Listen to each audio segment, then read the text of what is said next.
katipon doon sa isang bahay o kaya sinagoga para bang simbahan, pagtitipon ng mga Hudiyo at nag-aaral ng salita. And dito po, unang nakita po at pumasok po si Pablo po sa Acts 16, nandun po si Lydia. Si Lydia po ay isa pong nagbibinta po ng mga damit. So naging katuwang ito ni Pablo po. And then habang nag-share si Pablo po patungkol sa salvation, binuksan po ng Panginoon yung puso ni Lydia.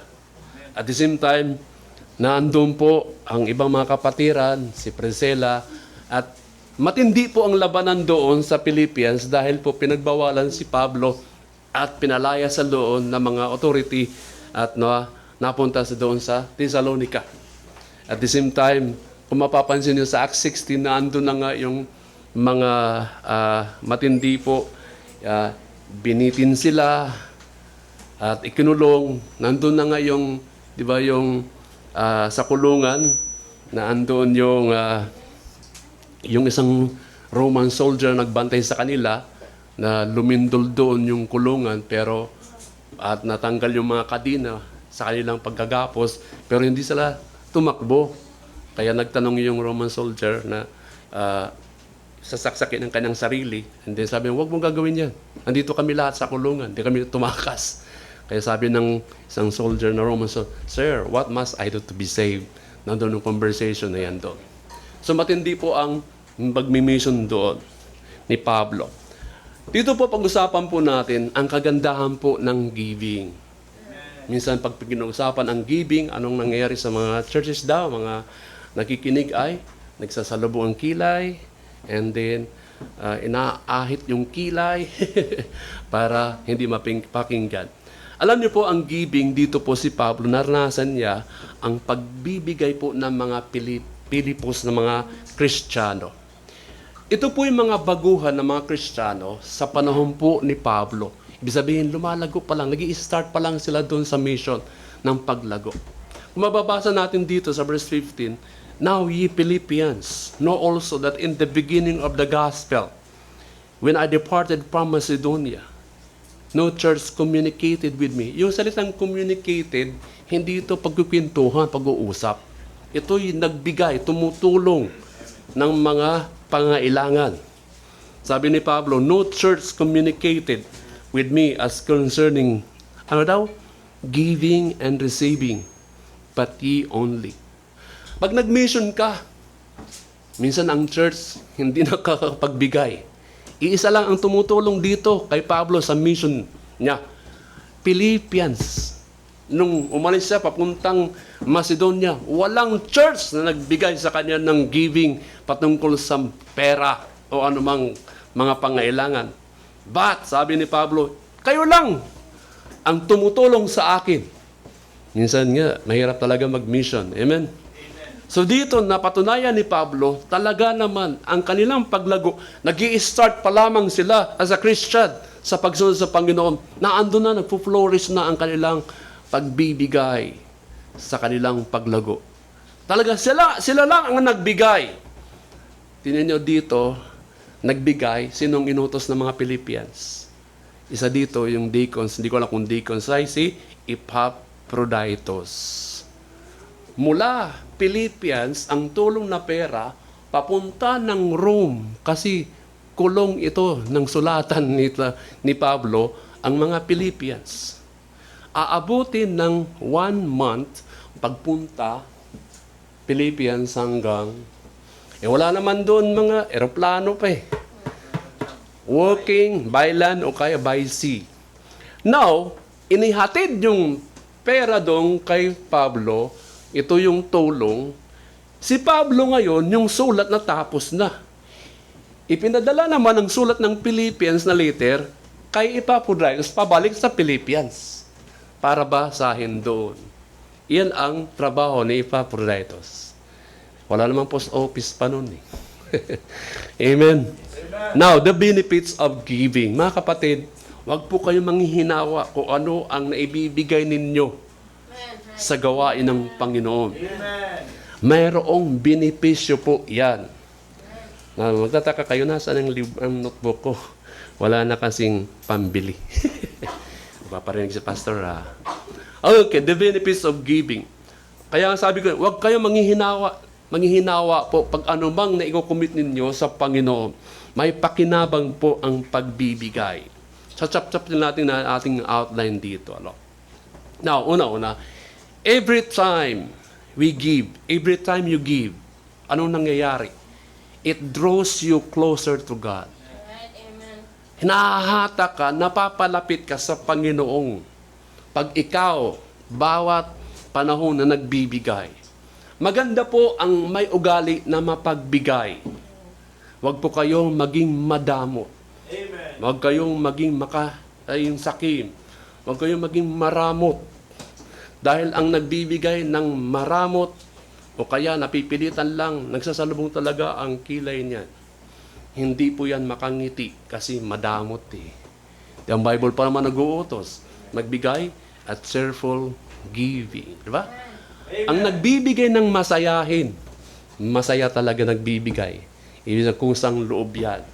Every time we give, it draws us to God. Hindi niyo ba alam na ang pagbibigay, yun po ang nature o katangian ng Diyos? Siya po ang nagpakilala kung paano magbigay. Giving is the nature and characteristics of God. Yan po ang kanyang katangian. Mapagbigay po siya. Ang kanyang pagbibigay, John chapter 3 verse 16. For God so loved the world that He gave. Siya po ang nag-initiative. Now dito mga minamahal. Minsan, pag pumunta ka ba sa simbahan minsan, o kaya pag pumupunta pa tayo sa simbahan ng Sunday worship service, tila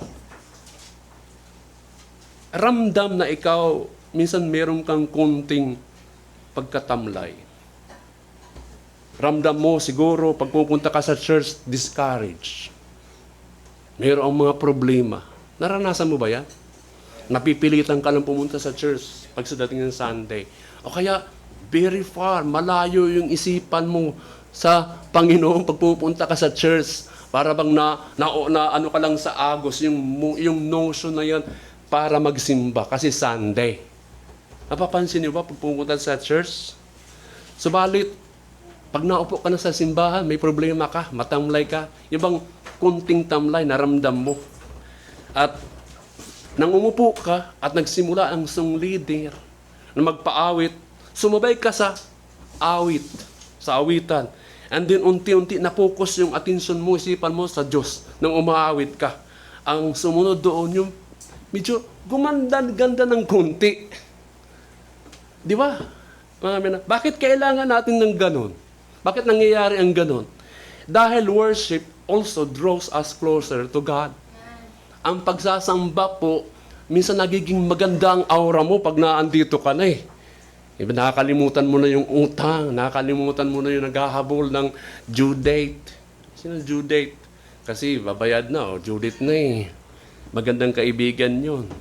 Dahil nagsamba ka, umawit ka, sumabay ka, napipilitan ka, unti-unti nawawala na yung ramdam mo na matamlay, discouragement. Eh. Just like singing is an act of worship. Ganon din ang giving. Worship po yun. Di mo napapansin? Now, what is God's purpose for giving? Ang tanong ngayon. Alam niyo po, ang motivation po para sa pagbibigay ay love pa rin. Nagbibigay ka because you love God. Amen. Di ka nagbibigay ka lang para magkaroon. Hindi po. Ang motivation po ng Panginoon para sa pagbibigay, love pa rin. Naandun pa rin. Kasi pagbibig, kailangan nakabalot yon ng may pag-ibig. Yun talaga ang pinaka-purpose ng giving. Anong sabi sa 1 Corinthians chapter 13? 1 Corinthians chapter 13. Sa verse 3.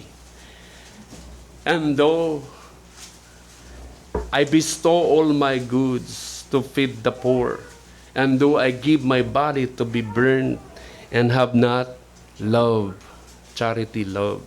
Ang sabi doon, it profited me nothing. Kahit ipamigay ko ang mga ari-arian ko, di ba?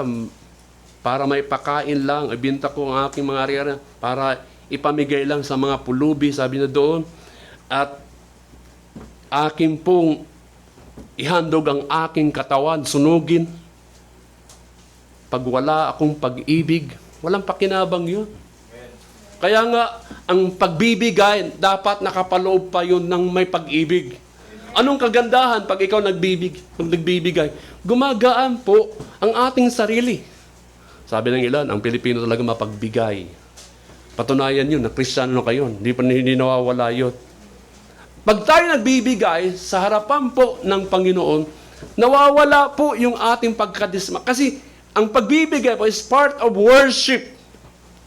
Titingnan natin dito, mga minamahal, yung mga katangian ng mga Kristiyano sa Pilipinas. Kung anong meron sila pagbibigay. Dahil sila lamang ang tumulong kay Pablo sa gawain niya habang siya nagmi-mission, habang siya nakakulong. Tingnan nyo, ang ganda ng ugali ng mga taga-Pilipos. Now, huwag natin patagalin. I pray. Amen? Okay, number 1. Ano bang benefits ng pagbibigay? Giving makes an impact. Dito lang tayo sa ating text. Amen? Dito lang tayo sa ating text. Sa Philippians chapter 4, sa verse 15 hanggang 16.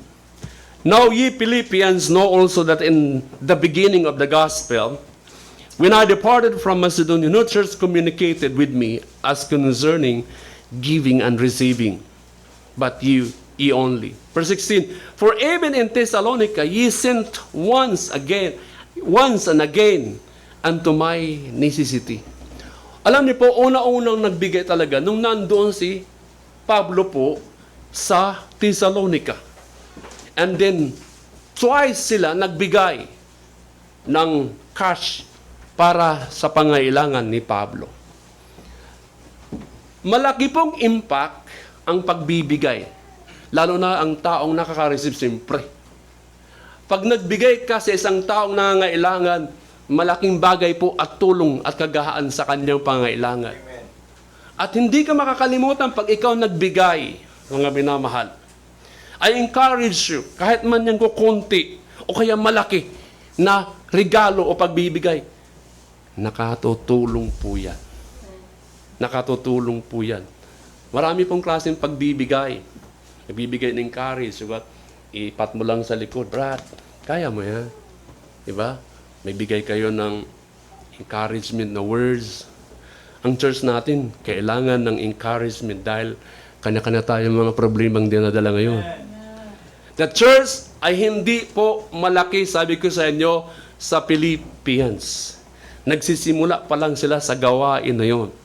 At sila po ay natututo po lamang papaano magbigay sa itinuro ni Pablo po.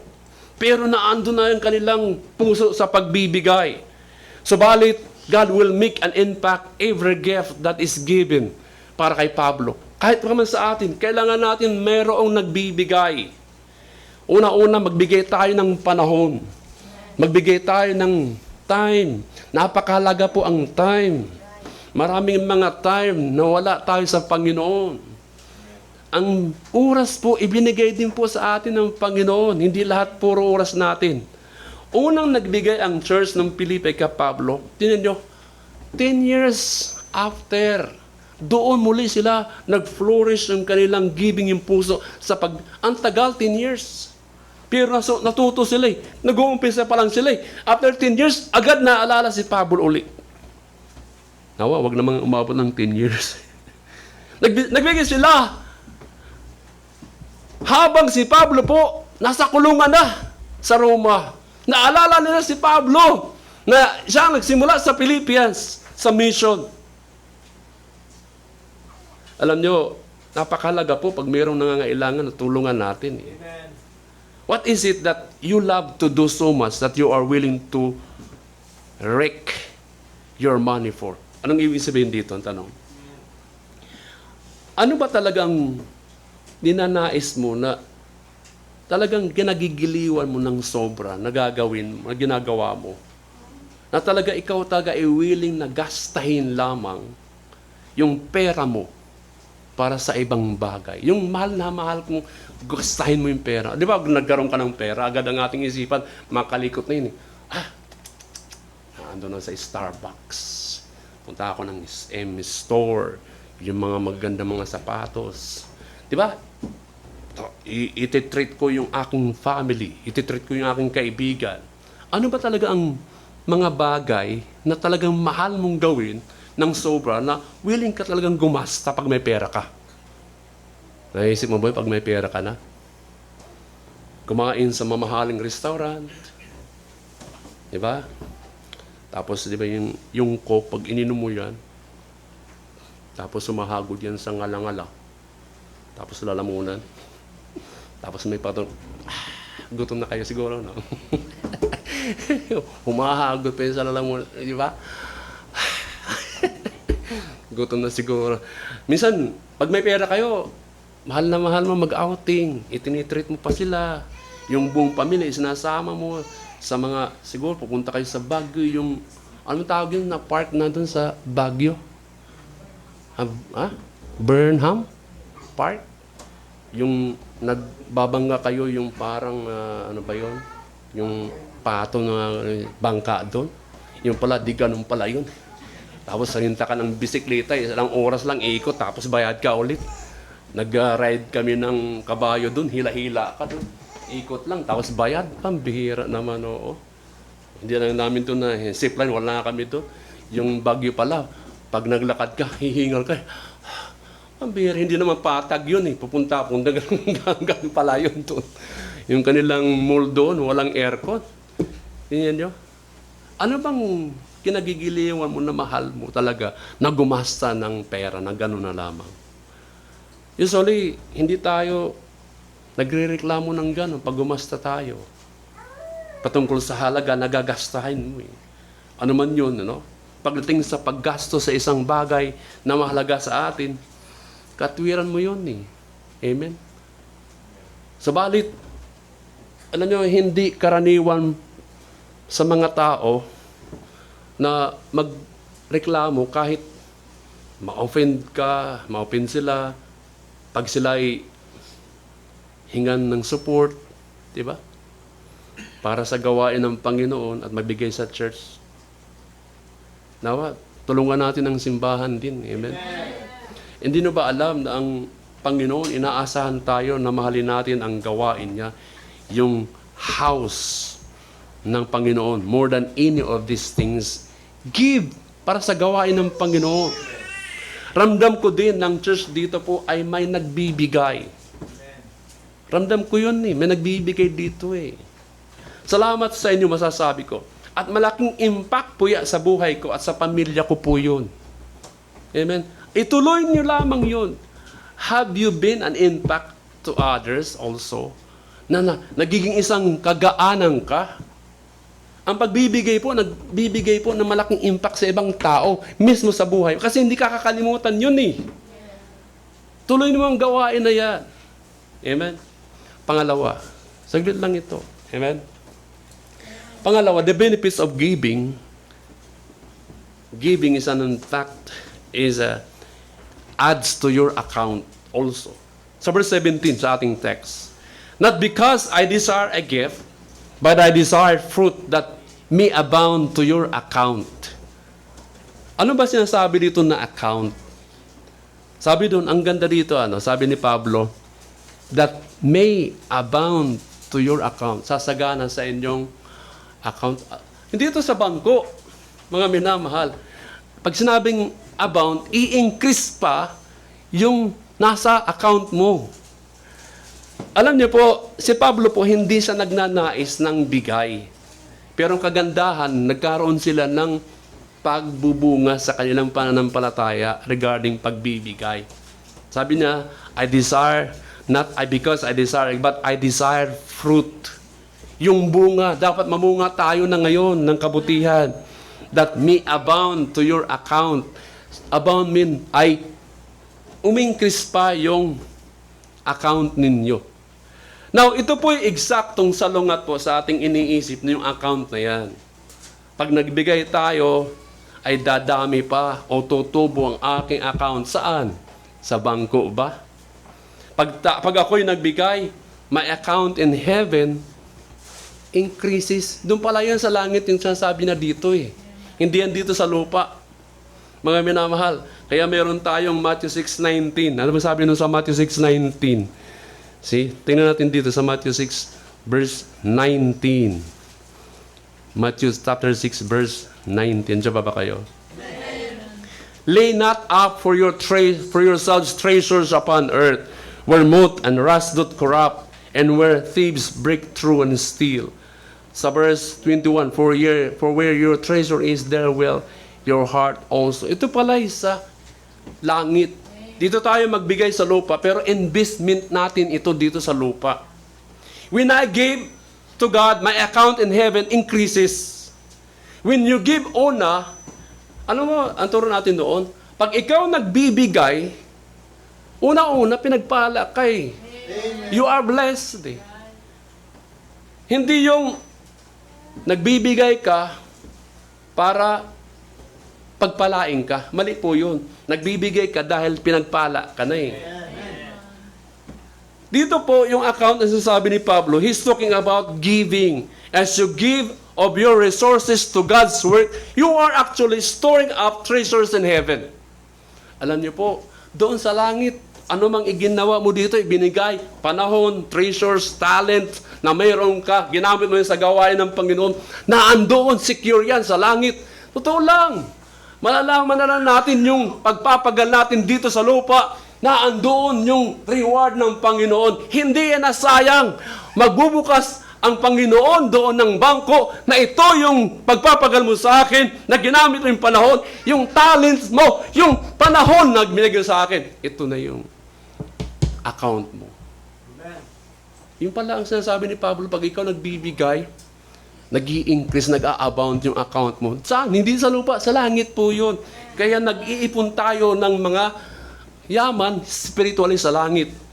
At makikita mo that we will be there pag dumating tayo sa langit. Yung investment natin dito sa lupa, doon natin ang tutubo na yun doon.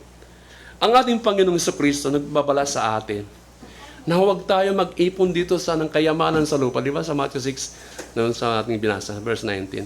Huwag tayo mag-ipon po dito sa lupa ng kayamanan. Dahil ito ay mananakaw, kakalawangin, at talaga mawawala lang.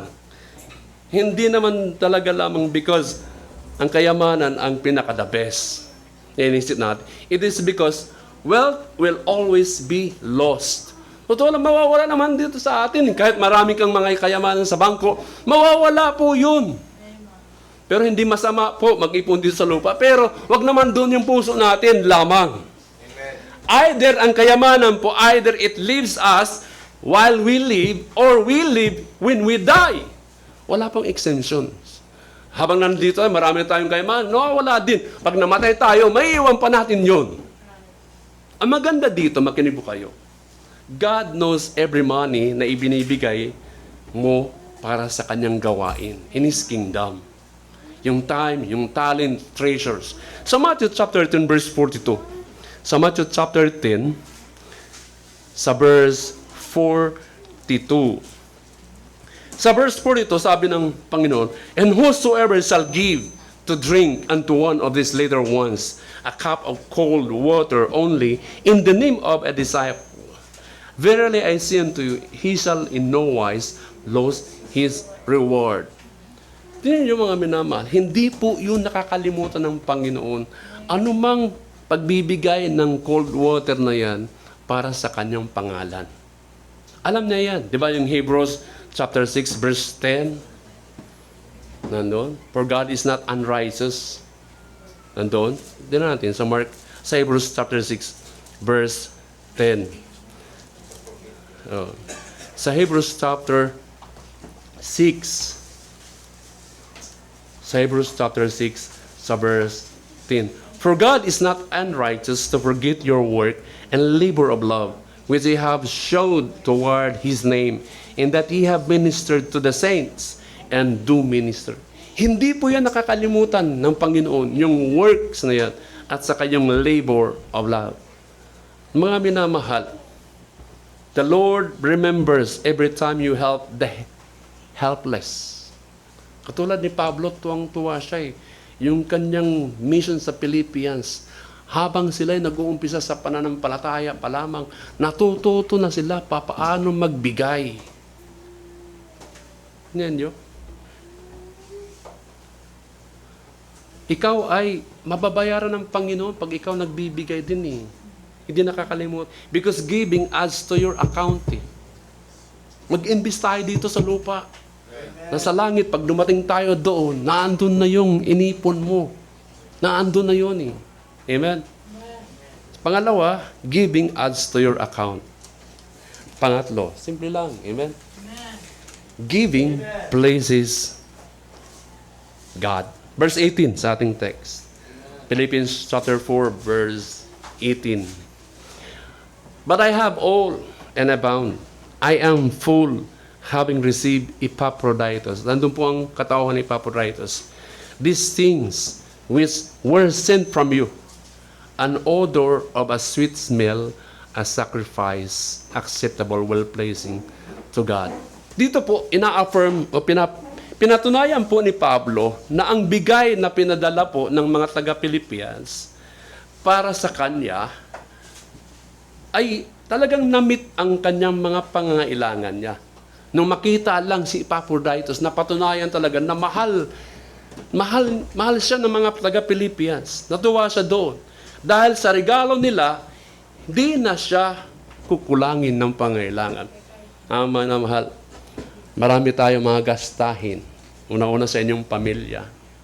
Amen. That's only, mag-pray tayo ng pangailangan ninyo, matugunan ng inyong pamilya. Sa mayang people.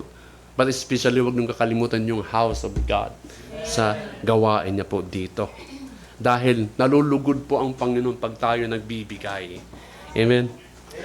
Ang kanilang kaloob po na ibinigay kay Pablo,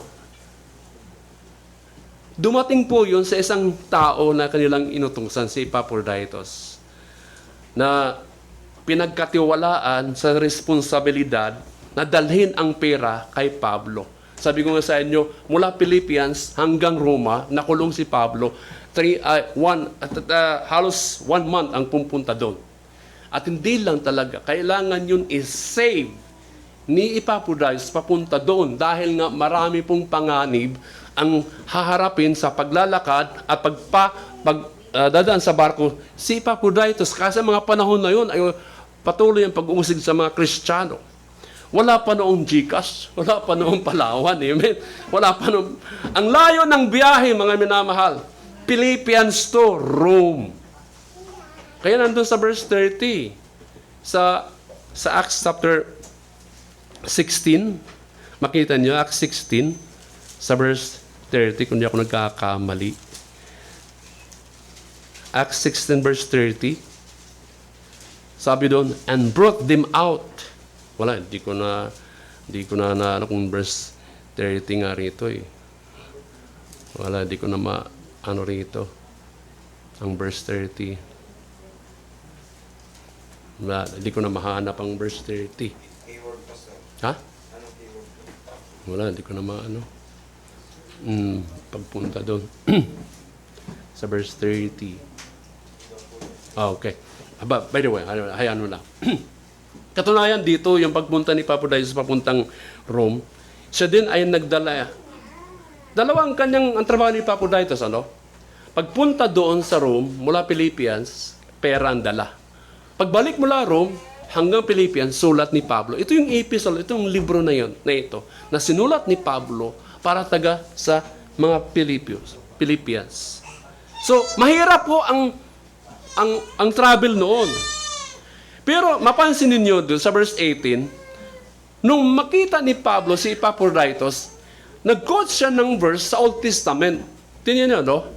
Sabi na doon, but I have all and abound. I am full, having received Epaphroditus, the things which were sent from you. Ito yung kinot niya doon sa Old Testament. An odor of a sweet smell, a sacrifice acceptable, well-pleasing to God. Alam niyo po, ang mga Old Testament ng mga Hudiyo, pag sila po yung naghahandog ng hayop, at ang mga pari po, yung priest sa templo, sila po ang nagtatrabaho dun sa hayop na yun. At pag sinunog po yung nahandog po yung hayop, yung amoy po ng flesh ng hayop na yun, naaamoy yun ng Diyos. At katulad niya sabi, an odor of sweet smell, sacrifice acceptable, well pleasing to God. Anumang mga bagay na paghahandog sa Panginoon, amoy na amoy yan sa Diyos, tuwang-tuwa siya doon. Pag umawit ka dito sa pulpito, amoy na amoy kung anong meron kang pag-awit sa paghahandog. Kung anong pagsisimba mo rito, amoy na amoy kung anong kondisyon ng buhay mo, papaano mo handugan ang Panginoon. Amen. Ang tanong, katanggap-tanggap ba yon? Well-pleasing sa kanyang harapan? Nung makita si Epaphroditus, sabi na, an odor, sabi of sweet smell. Ito'y pabango, aroma. Talaga naman, yung matamis na amoy. Nakita ko yung pagsasacrifice ninyo. Natulong sa akin. Alam niyo po, nasisiyahan po ang God delights in this smell of burnt na hinahandog mo para sa Kanya. Yan ang ideya ng verse 18. Wag mo lang pipitsugin kung anong naandito ka, wala lang. Isang paghahandog na yan, kung presensya ka ngayon sa Panginoon, nandito ka sa church. Paghahandog mo na yun. Kaya nga iba yung nagsimba ka at sumamba ka pa dito. Amen. Naghahandog ka na ng oras, time, kung paano yung isipan mo tumatakbo ngayon. Paano ka nakatuon sa Kanya? Kahit nga sa awitan. Umaawit ka ba sa pag-awit? Sabay-sabay tayong umaawit. Minsan umaawit naman kayo na mayroon nagre-reflect yung ating mga hymnals na yan. Amen. Di ba? Mamiss mo lang yung kapatid, Brad, miss na kita. Salamat na andito ka. Yan ang ideya po ng paghahandog na kung anong ibinibigay mo ngayon sa panahon ngayon. When we give of our resources to the work of His kingdom, yung kagawain ng Panginoon, our giving is pleasing to God. Di mo naunawaan kasi hindi ka pa talaga nandyan sa ministry. Amen. Dahil taga-punas ka lang ng upuan dyan. Pag dumating ka, punasan mo na, tapos uwi. Di mo na na-experiencean mo yun. Si Paul po, tuwang-tuwa siya eh. Alam niyo, God takes pleasure in our giving. Paul, sobrang tuwa siya. Hindi po sa sobra po na regalo na meron sila na natanggap niya. But in the profit that increases sa kanilang account in heaven. God is happy also, but in the profit that increases to your account, mga minamahal. Alam niyo po, and we give of our resources towards work. Kailangan natin magbigay para sa Panginoon. Alam niyo, minsan nag-aaral nga ako ng mga bagay. Totoo lang, ang gawain po, wala pong kabiguan sa gawain. Amen. Pag nag-mission ka, nag-full-time ka, wala pong kabiguan. Minsan, ang hirap lang natin talaga magpasakop sa Panginoon. Ang ating children ministry, dadami yan. Ang ating soul winning, ang Panginoon magbibigay po ng kaluluwa. Pag gumaganap lang tayo, ginagampanan, isa na sa katuparan lang. Ang choir, maraming sasali yan. Yung people fellowship, pero ganito. Bagamat yung mga gawain sa ministry, kailangan natin ng building. Amen. See? Kailangan natin palawakin ang ating gawain dito. Yung pasilidad. Malaki po at nalulugod po ang Panginoon pag tayo nagbibigay. Bakit po? Dahil ipinapakita ninyo po na si Jesucristo, yan ang ating kayamanan at hindi yung kayamanan sa lupa na ito. Pag nagbibigay, mahal mo ang Panginoong Jesucristo eh. Ibig sabihin, because we show that Christ is our treasure sa ating puso at hindi yung mga makalupa na bagay. Ang tanong, nais mo bang malugod ang Panginoon? Nais mo bang malugod ang Panginoon? Then, give His kingdom. Hindi ko alam kung may puso ka sa gawain na magbigay. Panghuli, Amen. ito maganda. Amen. The benefits of giving. Amen. Giving brings God's blessing. Sa verse 19, di ba? But my God shall supply all your need according to His riches in glory by Christ Jesus. Now dito, pinaka-conclusion na nga ito eh. The benefits of giving talaga ang kabuuan dito na tinapos ni Pablo yung kanyang sulat. But my God shall supply all your need according to His riches in glory by Christ Jesus. Si Pablo sanay na sa gawain. Mawala man siya ng pagkain, sanay siyang tiisin. Nagkakaroon siya ng tent making sa mga mission niya eh. Ibig sabihin yung sideline. Dito ang usapan ng pagpapastor, ayokong mag-sideline. Kailangan ko mag-focus sa gawain. Kailangan i-focus ko kayo. Ayoko naman siguro, habang nagpipreach ako, nasusulwining, mamaya-maya, mag-ano ko ng, pahulugan, di ba? Sideline.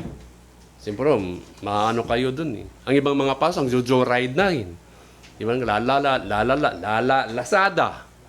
Hindi sila makapokus. Sinubukan ko yan dito eh. Nang baguhan pa, kailangan ko mag-ano eh. Yung tricycle na yan, ginamit ko yung magsundo ng mga estudyante. Minsan, 2 lang muna sinundo ko eh. Maya-maya, nasa Bible studies ako. Uy, sabi ni Luz, uy, pastor, dyan, yung susunduin mo. Ay, sabi, komplikado to. Pero kailangan ko tiisin. Tinapos ko muna ng taon na yun. Dito sundo ako dito sa, yun pa naman mga eskwelahan dito. Wala pa naman siguro yung annex. Hindi ko lang, nandyan na yan, annex na yan eh. Nagsundo ako eh. Minsan nga, nagsusundo ako. Yung isang naplatan na nagsundo siya doon sa baba.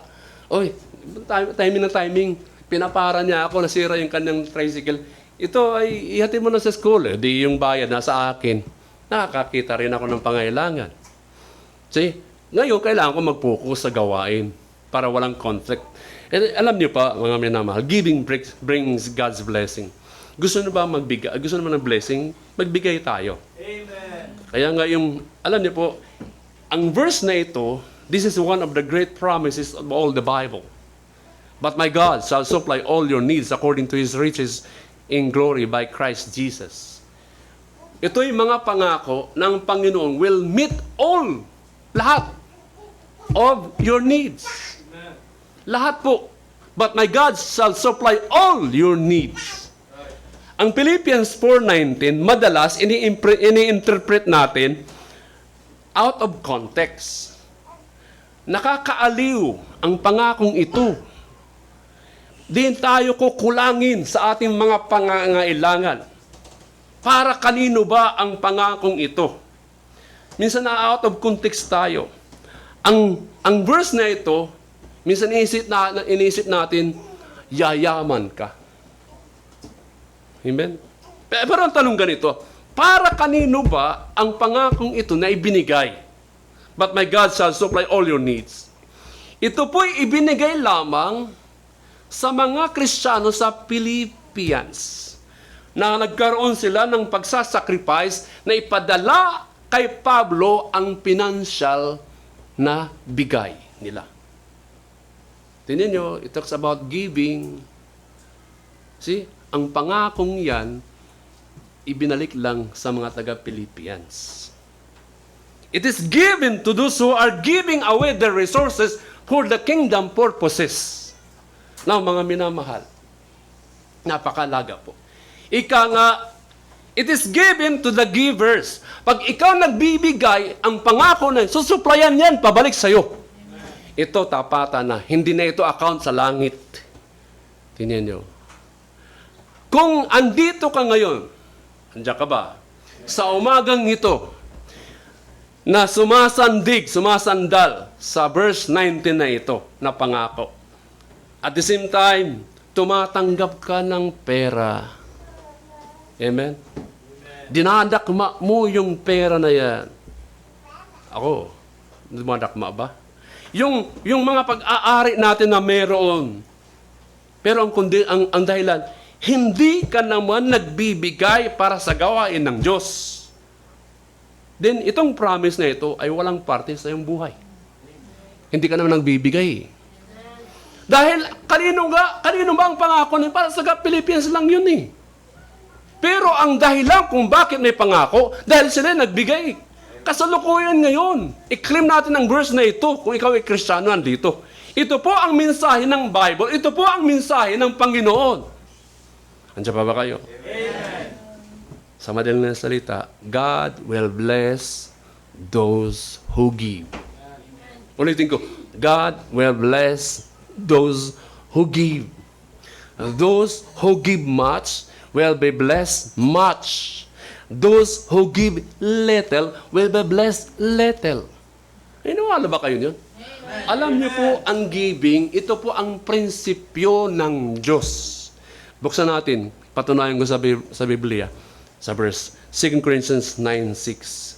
Yung mga nagbibigay ng malaki, pagpapalain din sila ng malaki.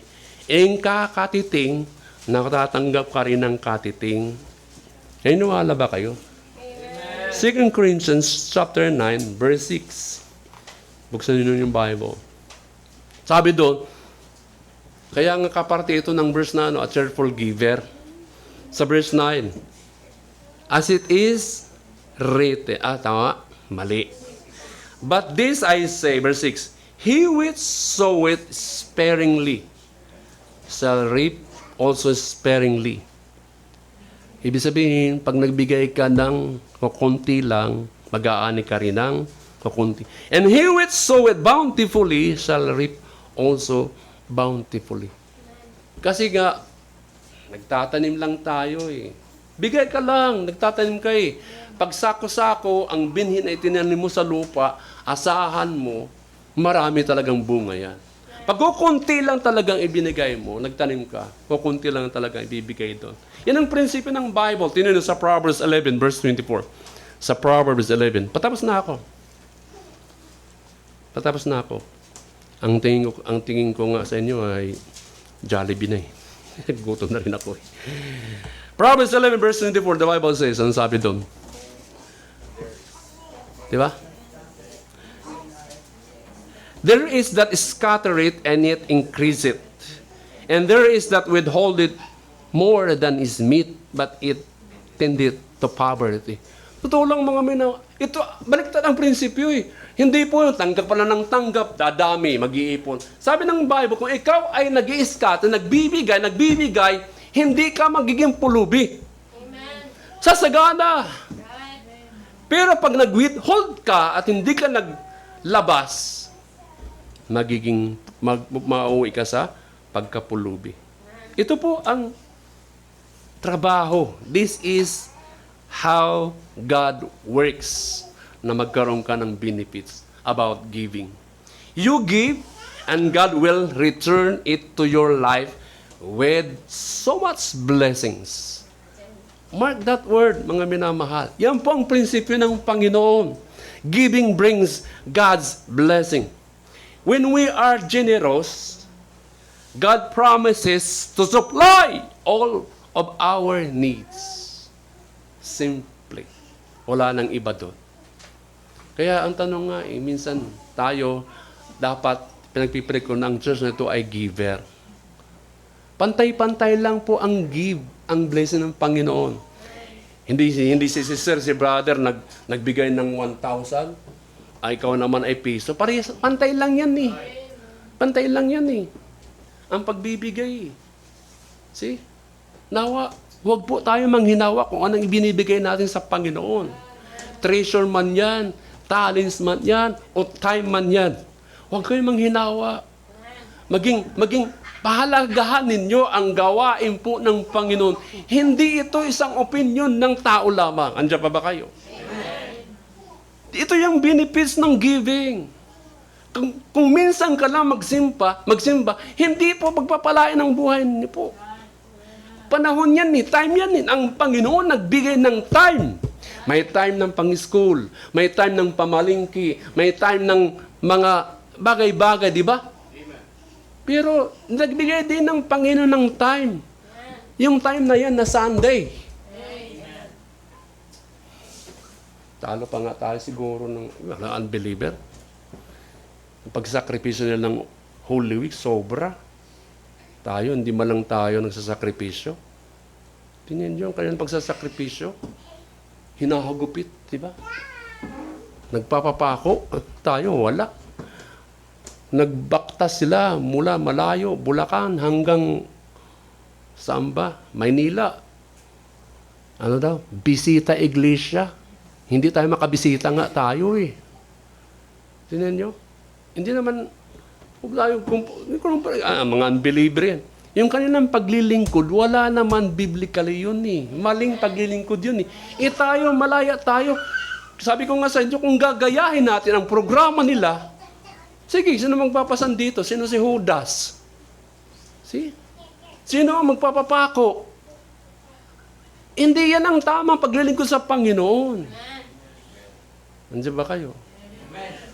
Napakaganda yung gawain po ng Panginoon. Kaya nga minsan, pahalagahan po natin ang pagbibigay. Amen?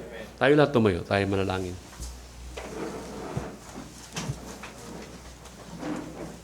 Tayo pumikit. Takilang Ama,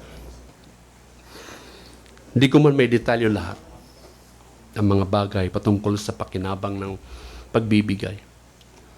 Una sa lahat, Ama, pakasuriin niyo po ang aming mga puso.